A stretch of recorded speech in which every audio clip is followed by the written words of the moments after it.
तमिलनाडु के मुख्यमंत्री M.K. Stalin ने कहा, मुझे लग रहा है कि मैं बस चुपचाप जब पैरारिग्नर अन्ना विदेशी दौरे पर थे और वहां तमिलों से मिले थे तब उन्हें भी ऐसा ही अनुभव हुआ था। कुछ पल के लिए शब्द की आज वही भावना मुझ पर भी हावी हो रही है। सभी को मेरा अभिवादन। आप सभी से हजारों किलोमीटर दूर मिलना एक विशेष आनंद देता है। यही सच्चे तमिल स्नेह का रूप है जो तमिल समाज के प्रेम को दर्शाता है। ஒரு கூட்டத்தில் பேசுகிற போது சொன்னார், அதில் குறிப்பாக மலேசியா சிங்கப்பூர் போன்ற நாடுகளுக்கு சென்ற போது இதை குறிப்பிட்டு சொல்லியிருக்கிறார். 2 நிமிஷம் பேசாமல் இருந்திருக்கிறார். எல்லாருக்கும் கொஞ்சம் வேப்பாகி போயிடுச்சு. ஏன்னா உடம்பு சரியில்லையா, தொண்டை கிட்ட சரியில்லையா அப்படின்னு. அதுக்கப்புறம் பேச ஆரம்பிச்சிருக்கிறார். அந்த உணர்வு தான் எனக்கு இப்போ ஏற்பட்டிருக்கு. முதல்ல எல்லாருக்கும் ஒரு அன்பான வணக்கம். எல்லாம் நல்லா இருக்கீங்களா? மகிழ்ச்சி.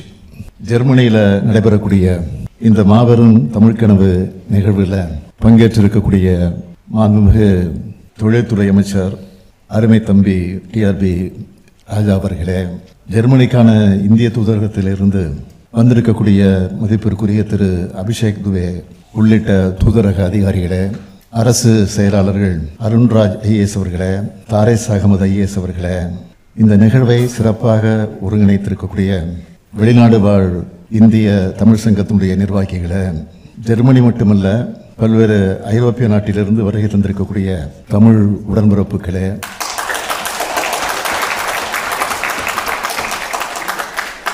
என்னுடைய துணைவியார் வந்திருக்கிறாங்க, கூச்சக்கூடாது. என்னுடைய துணைவியார் துர்காவதி ஸ்டாலின் அவர்களே,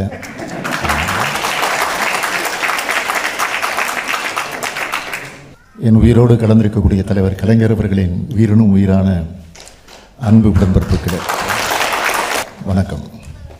பல்லாயிரம் கிலோமீட்டர்களை கடந்து வேறொரு நாட்டில்